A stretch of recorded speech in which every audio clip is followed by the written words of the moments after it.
Selamat malam, gulai aku ini maneng. Nama berita balau uco ini ti semampai bisik mayo ini datang undang. Duduk entah balau uco ana baka buang menjaga yang sepek batu. Ana baka rigo ningkap berkah batang tunggu tunsayang. Lama ini nak lepas ruai pelanai panyai kita uco. Ketegal ti mayu aku yang singgang kaki ngagak ganyuh tikum pelabuh temawai kemali. Tu ini datai baru mai ke kita buah ramai ayam nyawa nunggu lemai. Nyirap ke kita serengkap genap buah mawang ambil belampit nyepik mimit nak masai kenadai. Jadi baka ke malam tu, ini mai bala ucuk ngelansok sikuk bujang berani kita iban ke bernama bantiang ti bensumal ijau lelayang ti diambil ini ari pitch iban. Bantiang ke bejuluk ijau lelayang tu ucuk, sikuk ari bujang berani bangsa iban ti maduk kih di baik bebayak ngau raja. Dalam tahun 1902, Charles Benebrook mulu ke 10,000 ngagai 12,000 bala pengayau iban yang kawum 20 ikut bujang berani tau serang.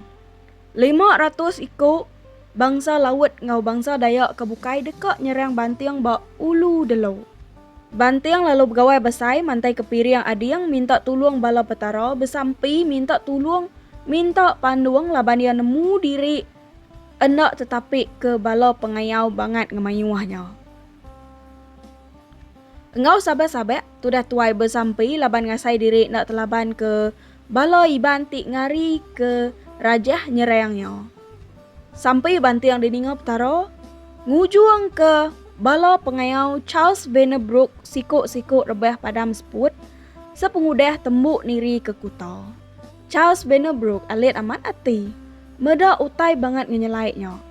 Bala pengayaunya tembuk tak rebah nak padah ke nyawa.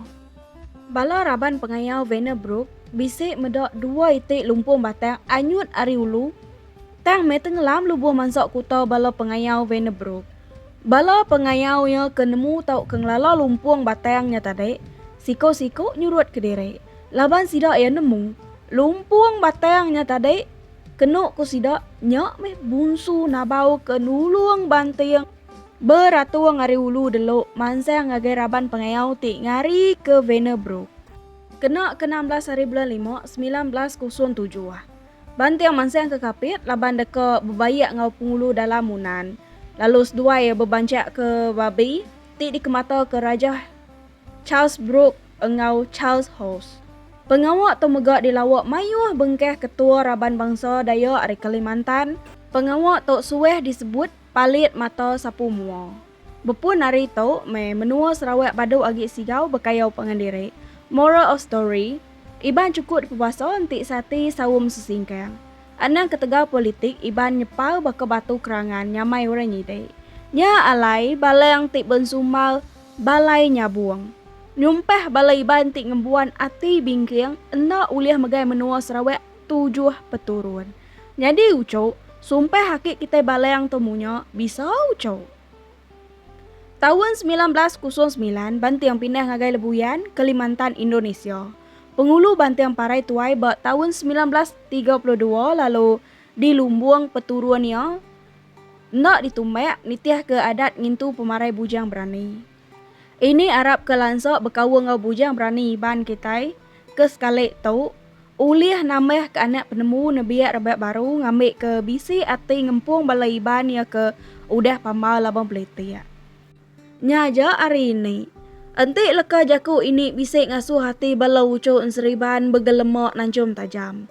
Ini minta ampun hari punyong palak nyentuak ke kukut kaki. Kau pernah ini merinal lemai sunyi? Engau orang cabuh ngeruahai Arab ke jakuk kita bangsa iban nak lelayang bekambun midang terringkas tawas. Antik kedap agi ketap-ketap bakuan kanan ini sikit datai baru. Merindang kita balau ucuk timruan ganti ini mai buah kemanti ayam nyawa. Nyajo, terima kasih ya. Bye bye.